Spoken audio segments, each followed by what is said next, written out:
자, 우리 옆에 계신 분들하고 이렇게 인사하겠습니다. 우리 성탄절이니까요. 자, 메리 크리스마스 인사하겠습니다. 네, 네, 네.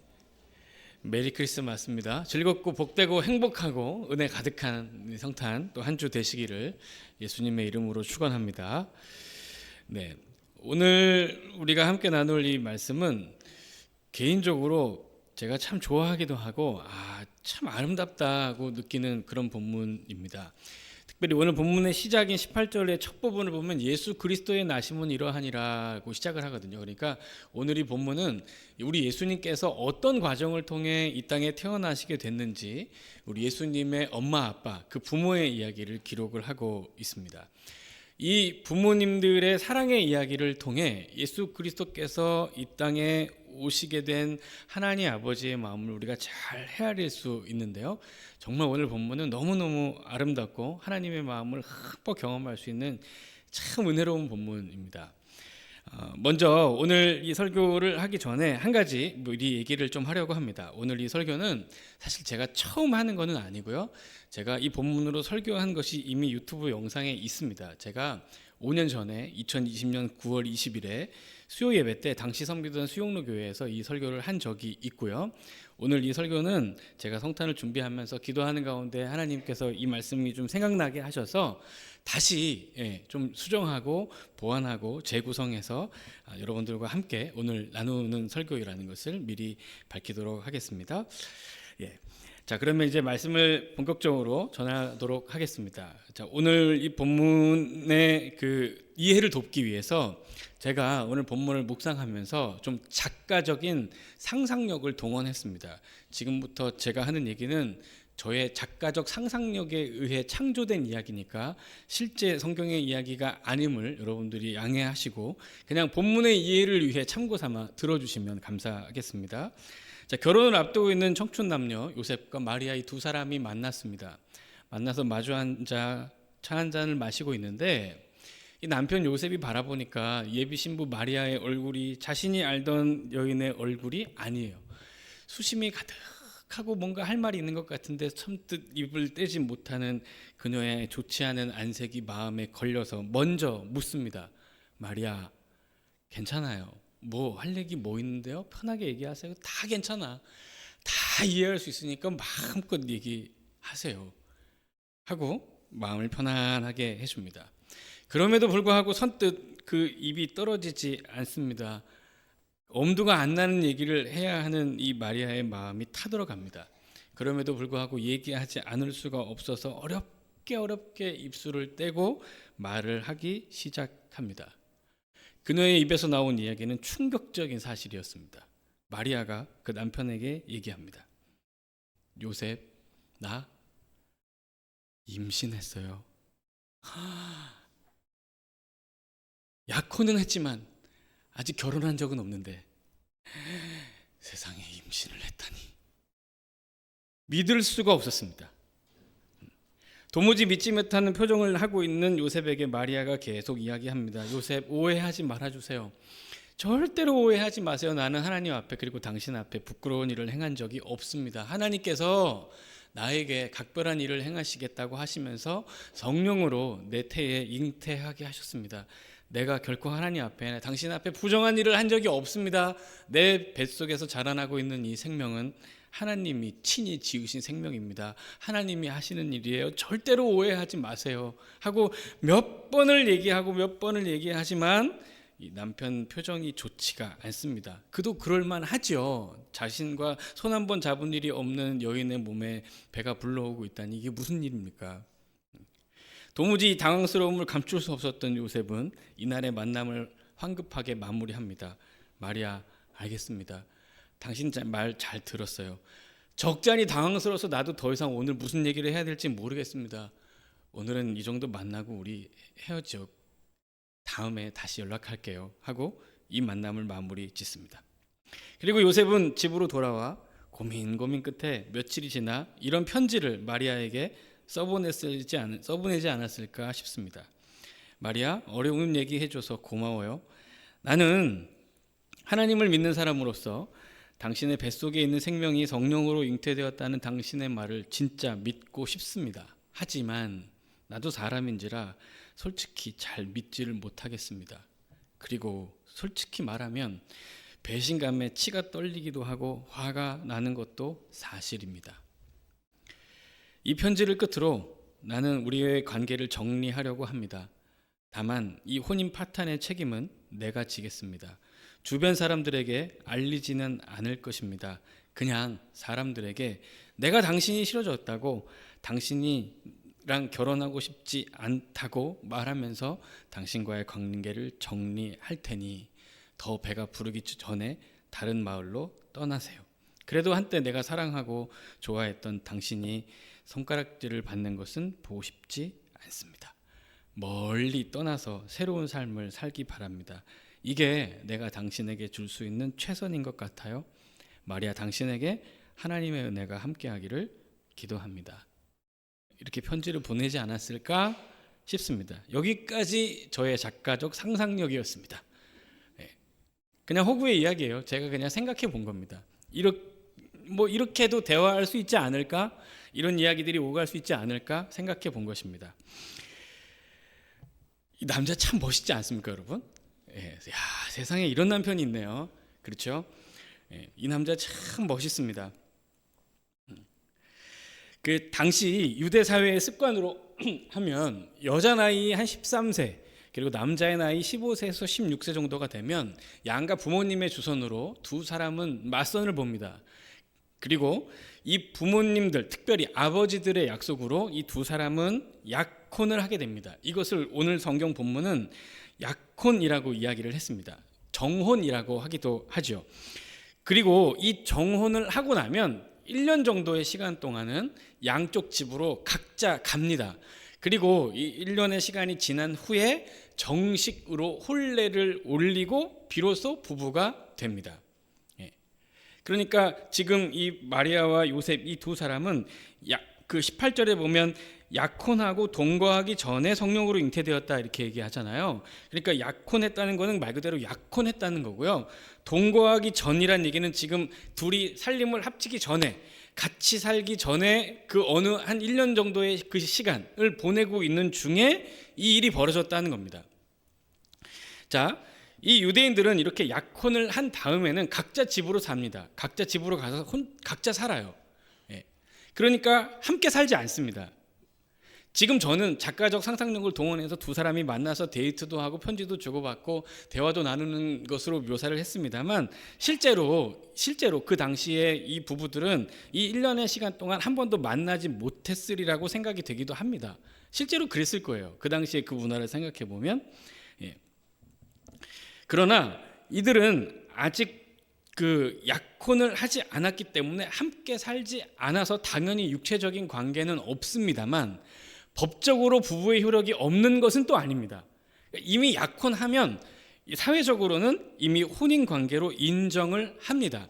만에 하나 이 약혼을 한 후에 정식으로 혼례 절차를 올리기까지 중간에 무슨 일이 있어서 두 사람의 관계가 헤어지게 되더라도 이것은 그냥 약혼한 남녀의 파혼이 아니고 이건 이혼이에요. 왜냐하면 법적인 효력이 정혼 때부터 발생하기 때문에 그렇습니다. 그러니까 지금 만약에 이런 일이 발생함으로 인해서 요셉과 마리아의 두 관계가 이렇게 찢어지는 일이 발생하게 되면 이들은 아직 결혼을 안 했으니까 헤어져도 되는 사이가 아니고 결혼을 했기 때문에 이혼하게 되는 거예요. 하나님의 말씀을 어기게 되는 그런 일이 벌어지게 되는 겁니다. 그런데 문제가 너무 크죠. 정혼하고 함께 살지 않는 여인의 몸속에 생명이 자라나고 있는 엄청난 일이 지금 벌어진 것입니다. 정혼은 했으나 아직 정식으로 부부가 되지 않은 이때 어떤 남자와의 어떤 접촉도 없었던 이 여인에게 생명이 잉태된 것입니다. 이야, 이런 일이 다 있습니다. 그렇죠? 자신의 정혼자 마리아가 임신했다는 소식을 접한 요셉은 19절의 기록에 의하면, 자, 19절을 보세요. 그의 남편 요셉은 의로운 사람이라 그를 드러내지 아니하고 가만히 끊고자 했다고 합니다. 자, 여기 요셉이 그를, 여기서 말하는 그는 마리아고요. 드러내지 않고 가만히 끊고자 했다고 할 때 이 드러내다라는 말 있잖아요. 이 드러내다라는 말은 이렇게 들춰내다 이런 뜻입니다. 그리고 비웃음거리로 만들다 이런 뜻을 가지고 있어요. 그러니까 이 마리아가 사람들에게 조롱거리가 되지 않도록 그녀의 임신 사실을 철저하게 비밀에 붙이고 숨긴 다음에 조용히 이혼하려고 했다는 것입니다. 그럼 요셉이 왜 이런 결정을 했을까? 요셉은 어떻게 이런 결정을 할 수 있었을까? 그 이유에 대해서 좀 전에 19절을 보면 초반부에 이렇게 써 있죠. 그의 남편 요셉은 의로운 사람이라. 의로운 사람이라. 그러니까 그가 의로운 사람이었기 때문에 자신의 정혼자, 아내의 허물을 들춰내서 그가 비웃음거리가 되거나 조롱당하는 일이 없게끔 만들고 조용히 그 관계를 정리하려고 했다는 것입니다. 그는 의로운 사람이어서요. 자, 그렇다면 이 요셉을 설명하고 있는 이 의롭다는 말 있죠. 이 단어도 우리가 상세하게 좀 알아볼 필요가 있습니다. 이 단어는 사실 성경에 굉장히 많이 등장합니다. 이 단어는 하나님의 성품과 속성을 잘 묘사하는 단어거든요. 자, 말씀을 보면 출애굽기 34장 6절에서 7절 말씀 보겠습니다. 여호와께서 그의 앞으로 지나시며 선포하시되 여호와라 여호와라 자비롭고 은혜롭고 노하기를 더디하고 인자와 진실이 많은 하나님이라. 인자를 천대까지 베풀며 악과 과실과 죄를 용서하리라. 그러나 벌을 면제하지는 아니하고 아버지의 악행을 자손 3, 4대까지 보응하리라 했습니다. 하나 더 볼게요. 시편 7편 9절입니다. 시편 7편 9절을 보면 악인의 악을 끊고 의인을 세우소서 의로우신 하나님이 사람의 마음과 양심을 감찰하시나이다 했습니다. 자, 여기 시편 7편 9절에 의로우신 하나님이 이렇게 써 있죠.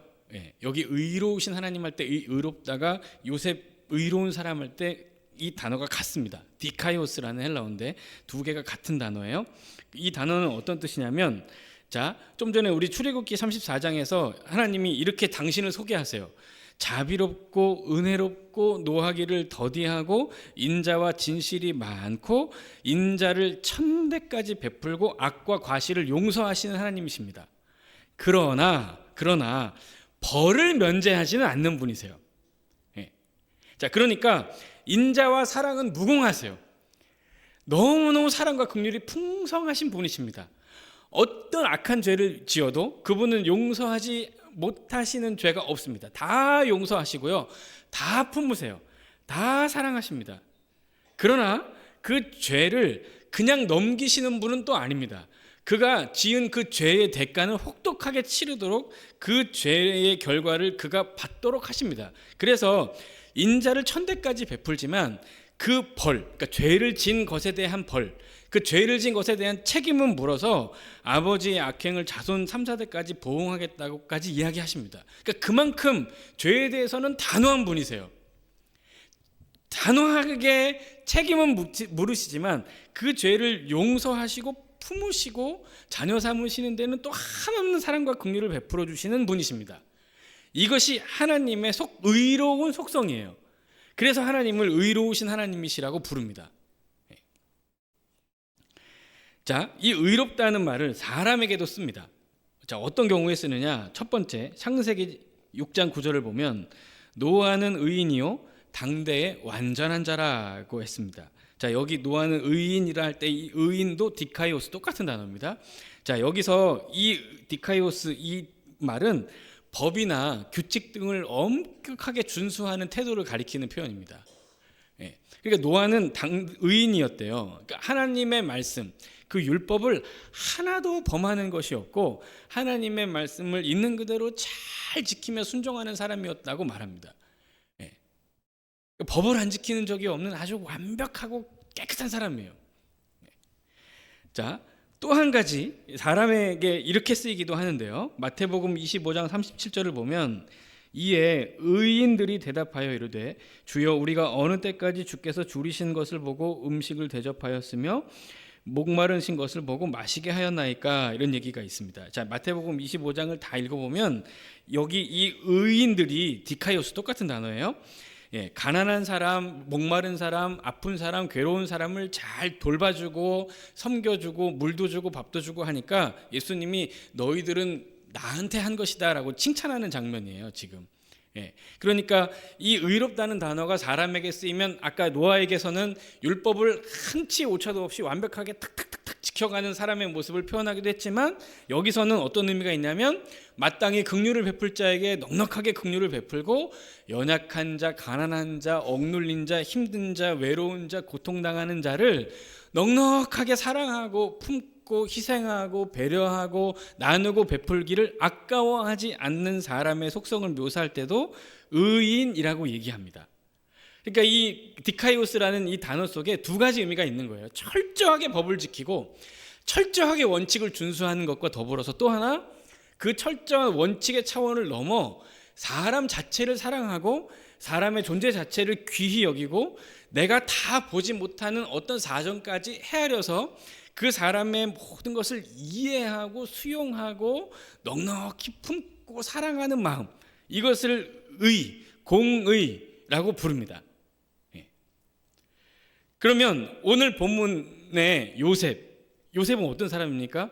이 엄청난 일을 겪고도 조용히 이혼하면서 일처리를 마무리하라고 했던 요셉을 가리켜서 의로운 사람이라고 했다는 겁니다. 그러면 이 요셉에게는 이 두 가지가 다 있다는 거예요. 율법의 말씀을 철저하게 존중하는 그런 아주 철저함도 있고, 동시에 연약한 자, 가난한 자, 억눌린 자에게 긍휼과 사랑을 베푸는 것에도 전혀 주저함이 없고 아까워함이 없는 그런 사람이었다는 것입니다. 자, 요셉의 경우로 다시 돌아가 보면 자신은 한 번도 가까이 한 적도 없고 곁에 가서 손잡은 적도 없는 정혼자가 임신을 했습니다. 여러분 같으면 어떻게 하시겠어요? 여러분 같으면. 지금 우리는 2000년이 지나서 독자의 입장에서 이 성경을 읽고 있기 때문에 뭐 그런가 보다, 그럴 수도 있지, 훌륭하네 하고 그냥 이렇게 뒷짐지고 관전하듯이 바라볼 수 있지만, 이게 내일로 닥친다고 생각하면 이거 결코 쉬운 문제가 아닐 것 같아요. 여러분들은 어떻게 이 일을 마무리 지으시겠습니까? 어떻게 선택하고 어떻게 결정하시겠어요? 자, 요셉은 둘 중에 하나를 할 수 있습니다. 둘 중에 하나를 할 수 있어요. 첫 번째는 뭐냐면, 그는 의로운 사람이니까 철저하게 율법의 규정을 준수할 수 있는 선택을 할 수 있습니다. 그러면 율법을 준수하는 선택을 하면 어떻게 하는 거냐면, 자, 신명기 22장 20절에서 21절 말씀을 보면, 그 일이 참되어 그 처녀에게 처녀의 표적이 없거든 그 처녀를 그의 아버지 집 문에서 끌어내고 그 성읍 사람들이 그를 돌로 쳐 죽일지니. 여기까지만 볼게요. 이게 율법이에요. 율법은 결혼을 했는데 결혼을 한 내 아내가 처녀가 아니면 이 여인을 반드시 끄집어내서 돌로 쳐 죽이게 돼 있습니다. 그 성읍 사람들이 성읍 밖으로 끌고 가서 이 여인을 돌로 쳐 죽입니다. 마을의 수치로 여기는 거예요. 그러니까 지금 이 신명기의 율법에 있는 대로 이 마리아의 처분을 결정하면, 이 마리아는 지금 증거가 명백하잖아요. 배가 불러오고 있으니까 이거 임신하는 것을 어떻게 숨기겠습니까? 그러니까 아직 정혼 관계에 있고 정식으로 결혼하지 않은 이 여자가 배가 불러오기 때문에 이 사람을 끌어내서 돌로 쳐 죽여도 누구 하나 뭐라고 할 사람이 없습니다. 그리고 그 권한은 남편이 쥐고 있어요. 남편이 그렇게 결정할 수 있는 겁니다. 나는 한 번도 가까이 하지 않은 이 여인이 임신을 했다? 그럼 부정한 여자네? 그럼 쳐 죽여야지. 엄격하게 의로운 사람으로서 율법을 집행하는 것입니다. 의로운 사람이니까. 자, 이 요셉은 또 하나의 선택지가 있기는 합니다. 요셉의 선택은 이것이었죠. 조용히 이혼하는 것입니다. 조용히. 자, 당시 이 유대 사회의 결혼 문화, 이혼 문화를 조금 더 살펴보면 우리 때하고는 많이 다릅니다. 이 당시 유대 사회에서는 음행, 그다음 불임, 게으름, 그다음 정서적, 감정적 불만족 등의 이유로 이혼을 할 수 있었는데, 이 이혼의 권리는 누구에게 있냐면 남편에게만 있습니다. 여자에게는 이혼을 요구할 권리가 없어요. 지금 이 시대 얘기가 아니고요. 옛날에 그렇다는 얘기입니다. 그때 그랬다는 거예요. 뭐 음행은 그냥 이해할 수 있겠죠. 자, 그다음에 불임. 뭐 불임도 뭐 옛날에도 우리나라도 그랬으니까 네. 아들을 낳지 못하면 내보낼 수 있었습니다. 자, 그다음에 게으른 태도도 이거 이혼을 요구할 수 있는 이유 중에 하나예요. 예를 들면 이런 겁니다. 남편이 아침에 자고 일어났어요. 그런데 아내가 아직 안 일어났어요. 감히 지존하신 남편님이 지금 눈을 떠서 하루를 시작하고 있는데, 아니 열등한 이 여자가 아직도 자고 있어? 밥 안 차려? 게으르네. 나가. 이렇게 할 수 있었다는 거예요. 옛날에. 지금 아니고요. 제가 그렇다는 거 아니고 옛날에 이 시대의 남자들이 그랬다는 겁니다. 그 다음에 정서적, 감정적 불만족도 이혼 사유가 됐어요. 이게 무슨 얘기냐면 남편이 기분이 나빠요. 기분이 나빠요. 집에 들어왔는데 뭔가 밖에서 무슨 일이 있어서 기분이 나쁩니다. 나빠가지고 가만히 아내를 쳐다보는데 행실이 별로 마음에 안 들어. 그리고 집도 더러운 것 같아요. 그리고 이렇게 내 비율을 맞춰야 되는데 안 맞추는 것 같아. 그러면 남편이 감정이나 정서적으로 기분이 나쁜데 이럴 수 있죠? 그래서 그 다음날 일부러 아침에 일찍 일어납니다. 아내가 일어나기 전에. 그래서 야, 이 게으른 여자 나가. 할 수 있었다는 거예요, 옛날에. 그런데 이혼을 그냥 하는 건 아니고 두세 명의 증인이 필요합니다. 마을에 신실한 믿음의 사람을 불러다가 이 혼인을 나는 이제 하지 않겠습니다 하고 증인을 세워서 이혼을 했어요. 이게 이 당시의 문화입니다. 그러니까 요셉도 만약에 이혼을 하려고 하면 이 과정을 거쳐야 해요.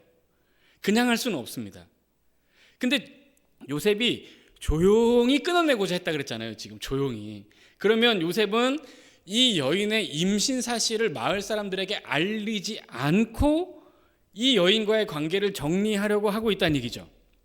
그러면 요셉이 어떻게 얘기를 해야 되냐면 거짓말을 해야 돼요. 마을 사람들한테. 마을 사람들을 불러다 놓고 이 여자가 얘 뱃속에 아기가 있습니다. 이렇게 말하는 게 절대 아니고 내가 정혼을 하긴 했는데 나 그냥 이 여자 생긴 게 마음에 안 듭니다. 오늘 봤는데 영 그냥 눈도 안 예쁘고 코도 안 예쁘고 입도 삐뚤어진 것 같고 그냥 싫어요. 그래서 안 살랍니다. 그리고 가만히 보니까 게으르게 생겼어요. 아침에 밥도 안 해줄 것 같아요. 나 그래서 결혼 안 할 겁니다 라고 얘기를 하면 함께 모인 그 두세 사람의 증인이 그래? 뭐 네가 그렇다면 이혼해도 되는 거지. 게으른 여자랑은 못 사니까 하고 허락을 해주면 이혼을 할 수 있었다는 거예요. 그러면 지금 요셉이 어떻게 이혼을 하려고 하냐면 내가 나쁜 놈이 돼서 이혼을 하려고 하는 겁니다. 내가. 아내의 임신 사실은 철저히 숨기고 그 이혼을 하면 오히려 귀책 사유는 여기 있잖아요. 지금 증거가 명백하니까. 근데 이 사실을 드러내면 지금 이 여자는 돌에 맞아 죽을 수밖에 없습니다. 나와 정혼한 여인이 죽을 수밖에 없어요. 살아날 방법이 없습니다. 그래서 조용히 끊어내려고 하는 겁니다. 내가 나쁜 사람이 돼서.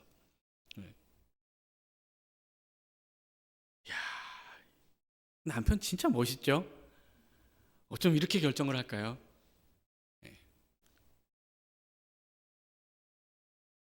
사랑하는 성도 여러분, 좀 전에도 제가 얘기했지만 여러분 객관적인 독자의 입장, 그러니까 결말을 알고 있는 독자의 입장에서 생각하지 마시고 이게 진짜 우리 집안에서 일어난 일이라고 생각하면 만약에 여기 계신 특별히 남자분들 여러분 어떻게 결정하시겠습니까? 여러분들의 아들들한테 이런 일이 생겼으면 여러분들 뭐라고 조언하시겠습니까? 이거 어떻게 결정해야 되죠? 물론 요셉은 이미 결정을 했습니다만 우리 어떻게 결정할 것 같습니까? 어떤 선택을 해야 합니까? 무슨 기준으로 어떻게 판단을 내려야 합니까? 어떻게 선택해야 지혜로운 결정입니까? 무엇이 사랑이고 무엇이 공의이며 무엇이 의로운 선택입니까?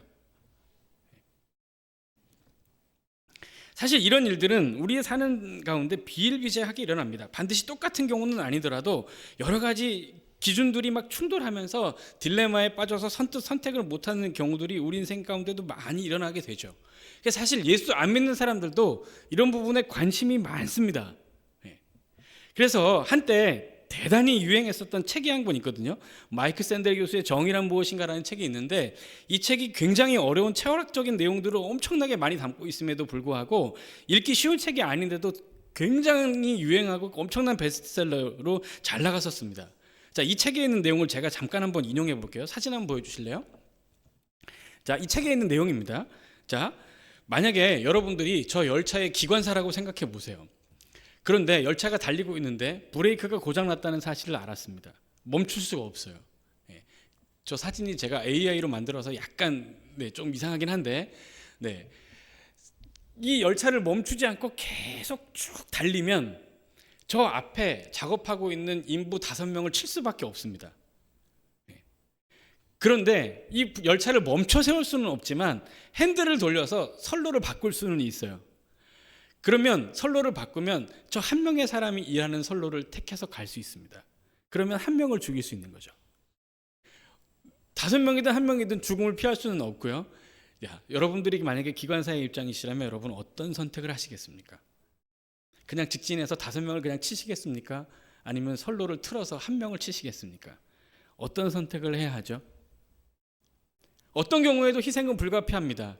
그러나 어떤 선택을 어떤 기준으로 어떻게 하시겠습니까? 자, 이 책의 저자인 마이크 샌드 교수는 책에서 일반적으로 사람들이 생각하는 정의의 기준을 2가지로 제시를 합니다. 첫 번째는 됐습니다. 자, 첫 번째 정의가 기준은 무엇이냐면 최대 다수 최대 행복이에요. 그러니까 많은 사람들이 좋아할 수 있는 것, 가장 적은 사람들이 피해를 볼 수 있는 것이 정의로운 기준이라고 보는 거죠. 그래서 이 최대 다수 최대 행복의 관점에서 좀 전에 이 기관사의 입장에서 판단해 본다면 5명이 아니라 1명을 쳐야 됩니다. 왜냐하면 그래도 많은 생명이 살고 최대한 그 희생과 피해를 줄이는 게 최대 다수 최대 행복의 원칙이 맞거든요. 그러니까 이 기관사는 과감하게 이 기준을 바탕으로 판단을 한다고 한다면 핸들을 돌려서 선로를 바꾸고 5명을 살리고 1명을 희생시켜야 합니다. 이 최대 다수 최대 행복의 관점이에요. 많은 사람들이 이렇게 생각할 수 있을 거예요. 자, 이 책에서 제시하는 또 하나의 관점은 뭐냐면 원칙이나 도덕적, 윤리적 의무를 성실하게 이행하는 것입니다. 자, 숫자로만 보면 5명이 죽는 것보다 1명이 죽는 것이 더 나은 선택이 될 수 있죠. 그런데 문제는 뭐냐면 원래의 경로에서 벗어나는 겁니다. 윤리적이고 도덕적인 판단이 아니라고 보는 거예요. 가야 할 길에서 벗어났으니까. 물론 그 희생을 더 줄일 수는 있지만 그렇게 길을 틀면 안 된다는 거죠. 윤리적으로 도덕적으로 그것은 잘못된 일이라는 겁니다. 그러니까 이 도덕적 윤리적인 원칙에 따라서 판단한다고 하면 그냥 그대로 내달려서 그 선로 앞에 있는 5명의 사람들을 희생시키는 쪽으로 결정을 해야 합니다. 어렵죠. 어려운 선택입니다. 어려운 결정이에요. 여러분도 기관사라면 어떻게 하시겠어요? 누구를 살리고 누구를 희생시키실 겁니까? 그런데 제가 비교적 쉽게 결정할 수 있도록 제가 질문을 바꿔볼게요. 아마 이렇게 질문하면 여러분 비교적 쉽게 결정할 수 있을 거예요. 자, 분명히 얘기했죠. 직진해서 쭉 내달리면 5명이 죽고 선로를 틀면 1명이 죽습니다. 만약에 직진해서 내달려서 달릴 때 희생돼야 되는 5명 중에 내 자녀가 1명 포함되어 있다면 여러분 어떻게 하시겠습니까? 그냥 직진해서 내달리시겠어요? 아니면 선로를 틀어서 1명을 희생하는 편을 선택하시겠어요? 그 5명 중에 내 자녀가 있다면. 반대로 선로를 틀어서 살릴 수 있는 1명이 내 자녀라면 여러분 어떻게 결정하시겠습니까? 그래서 제가 비교적 쉽게 결정할 수 있는 질문을 바꾸겠다고 얘기한 겁니다. 비교적 쉽게. 아마 이런 경우면 비교적 쉽게 결정하실 수 있을 것 같아요. 어쨌든 내 자식 살려야 되는 마음이 강할 테니까요. 그렇죠? 물론 그렇게 선택하지 않는 사람들도 있을 것 같습니다. 모든 사람이 다 그렇게 선택하리라고는 생각하지 않아요. 그러나 많은 경우에는 그렇게 선택하리라고 생각됩니다. 아마 보편적으로 그럴 겁니다. 그러면 보편적으로 사람들이 생각하는 어떤 선택과 판단의 기준이 무엇이냐면 제일 소중한 것의 가치를 지키고 보존하는 거예요. 제일 소중하게 여기는 그 존재의 가치를 지키고 보존하는 것이 모든 인생의 문제를 결정하고 선택하는 판단의 기준이 된다는 겁니다. 그렇죠? 예. 그러면 이 요셉도 무엇인가 판단하는 기준을 가지고 지금 이런 결정을 한 거 아니겠어요? 그는 율법에 순종해서 이 여인을 돌로 쳐 죽이는 결정을 할 수도 있고, 조용히 이혼하는 편을 선택할 수도 있는데, 조용히 이혼하는 편은 여인은 아무 잘못이 없는 사람으로 두고 오히려 잘못이 없는 나를 죄인으로 스스로 정죄하게 만들고 사람들로 하여금 손가락질을 받게 하는, 그런 지지 않아도 될 책임을 지도록 하는 선택을 한 겁니다. 그러면 이 남편 요셉은 어떤 생각으로, 어떤 기준을 가지고 이런 결정을 했을까? 그리고 왜 성경은 이런 사람을 의로운 사람이라고 표현한 것일까가 오늘 본문의 핵심이라고 말할 수 있습니다.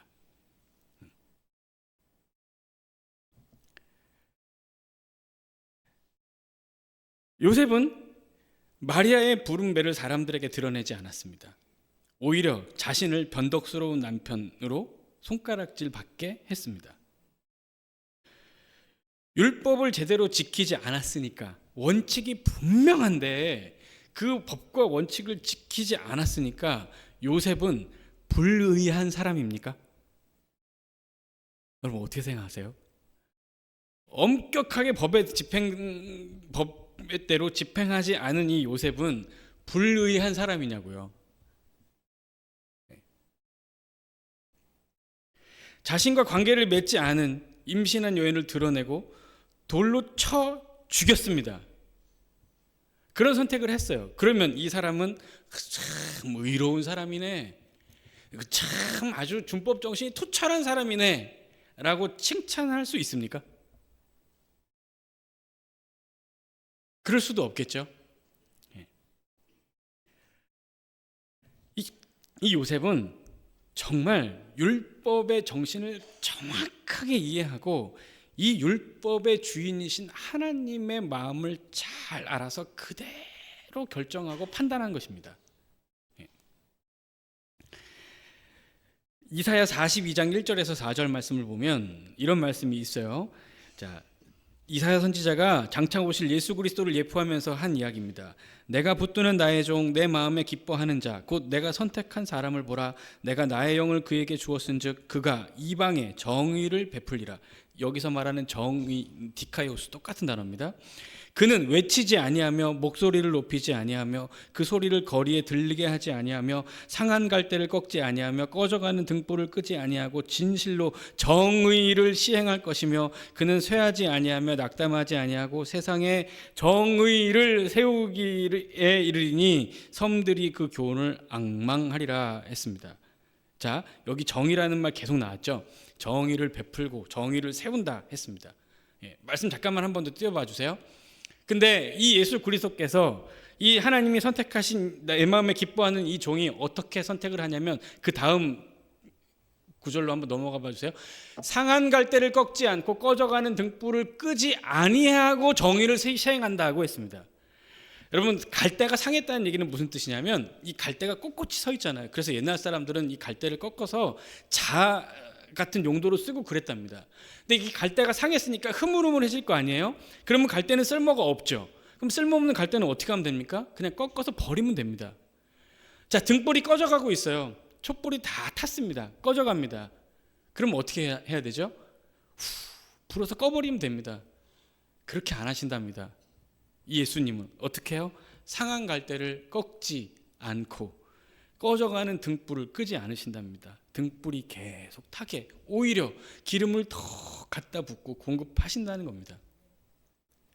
상한 갈대를 꺾지 않고 꺼져가는 등불을 끄지 않는 삶으로 그는 공의, 정의를 시행하고 실현해내고 있다는 것입니다. 희한하죠? 그는 냉정하게 행동하지 않습니다. 예수 그리스도의 말씀을 직접 한번 들어볼까요? 마태복음 5장 43절에서 48절 보시면, 또 내 이웃을 사랑하고 내 원수를 미워하여라 하였다는 것을 너희가 들었으나 나는 너희에게 이르노니 너희 원수를 사랑하며 너희를 박해하는 자를 위하여 기도하라. 너희가 너희를 사랑하는 자를 사랑하면 무슨 상이 있으리요? 세리도 이같이 아니하느냐? 또 너희가 너희 형제에게만 무난하면 남보다 더하는 것이 무엇이냐? 이방인들도 이같이 아니하느냐? 그러므로 하늘에 계신 너희 아버지의 온전하신과 같이 너희도 온전하라 했습니다. 자, 우리 예수 그리스도께서 율법의 말씀을 다시 재해석해서 제자들에게 들려주십니다. 이웃을 사랑하고 원수를 미워하라는 것이 율법이다. 그래, 그 율법의 말씀을 내가 하나님의 마음으로 다시 해석해서 너희들에게 알려줄게. 원수를 사랑하고 박해하는 자를 위해서 기도하라. 그것이 율법이다. 하나님의 마음이다. 는 겁니다. 원수를 사랑하고 박해하는 자를 위해 기도하는 것을 누가 하셨습니까? 예수님이 하셨죠. 그분이 이 땅에 오신 이유가 바로 그것입니다.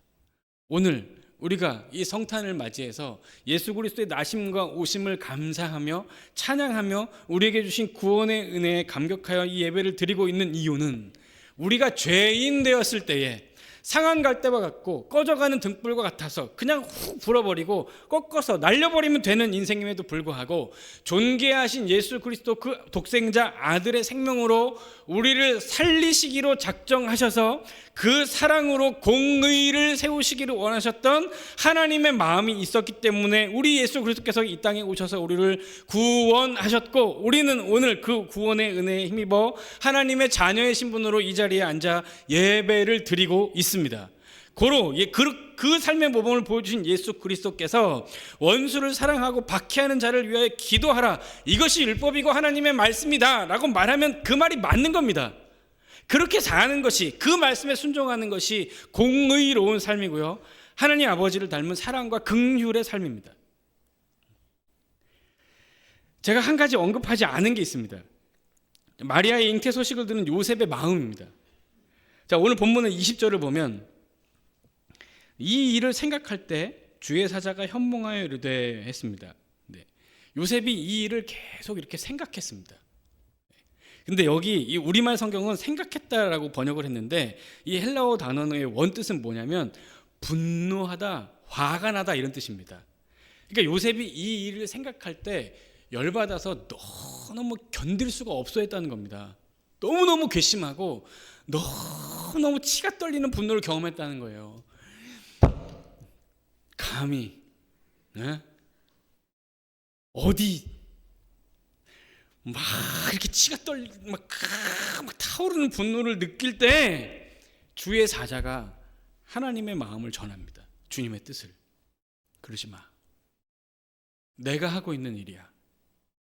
가서 그 아내를 데려와. 그리고 그 자녀를 낳아서 이름을 예수라고 지어라. 그리고 그 요셉은 하나님의 말씀에 순종합니다. 의로운 사람이죠. 자신의 감정보다 하나님의 말씀을 따릅니다.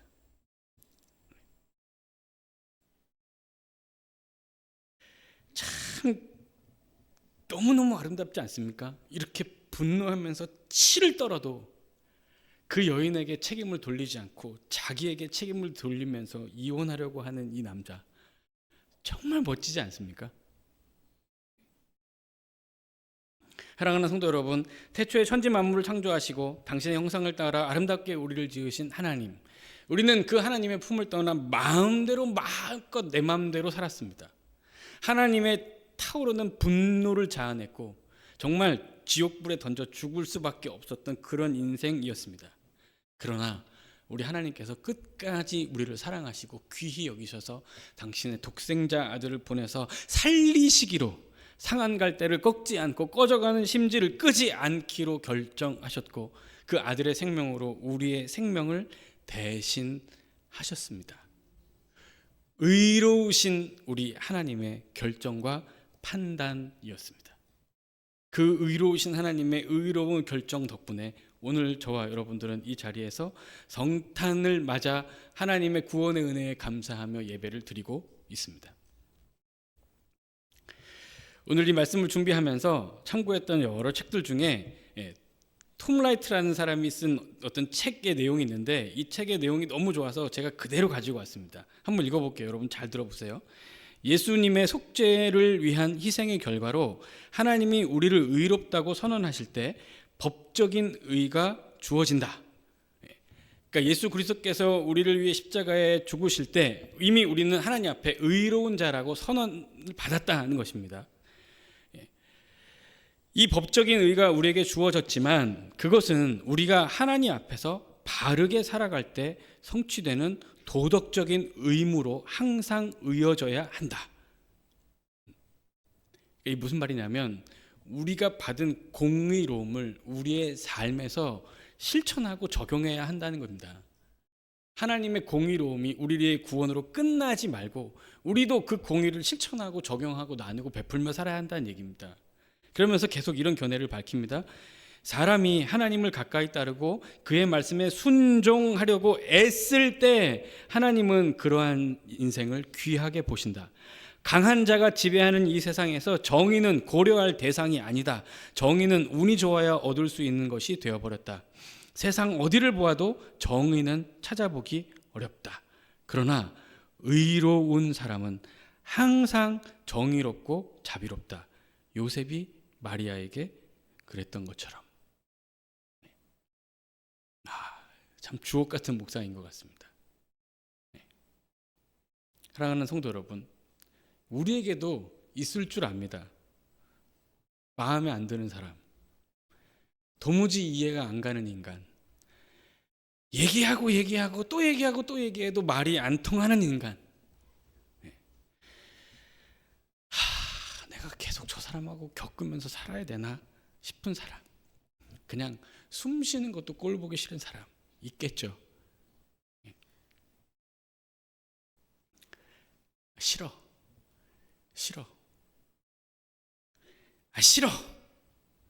매몰차게 등지는 거 하나님 별로 안 기뻐하십니다. 한번 생각해 봐야 해요. 예수를 믿는다면 무슨 생각을 해야 되냐면,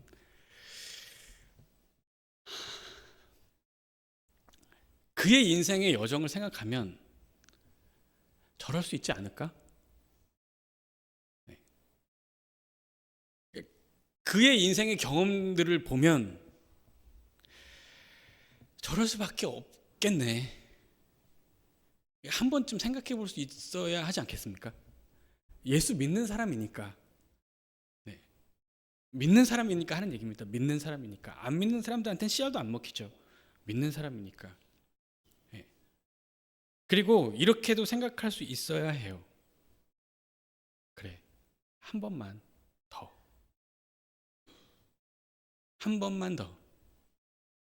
한 번만 더 이해해보지 뭐. 믿는 사람이니까 하는 얘기입니다. 믿는 사람이니까. 안 믿는 사람한테는 씨알도 안 맥힙니다. 안 해요, 이런 얘기. 그리고 이런 생각도 할 수 있어야 합니다. 하나님이 저 사람을 통해 일할 수 있지, 오히려 내가 아니라. 그러면 함부로 손가락질 못할 겁니다. 함부로 왈가왈부하지 못할 거예요. 함부로 이렇다 저렇다 판단하지 못할 겁니다. 하나님이 오히려 그와 역사하고 있다면 감히 어떻게 거기다 대고 손가락질 하겠습니까? 내 마음에 안 들어도 그렇게 못하겠죠. 못할 겁니다. 오히려 내가 아니라 하나님이 그와 일하고 계시니까. 믿는 사람이니까 하는 얘기입니다, 여러분. 믿는 사람이니까. 이것이 예수 그리스도께서 이 땅에 우리를 구원하시기 위해 오신 구원의 은혜이며, 아들을 아낌없이 우리를 위해 보내주신 공의로우신 의로우신 하나님 아버지의 마음이며 삶의 모습입니다. 사랑하는 성도 여러분, 우리도 다 바랍니다. 왜곡된 것이 없고 바르고 정의로운 세상, 공정하고 의로운 사회.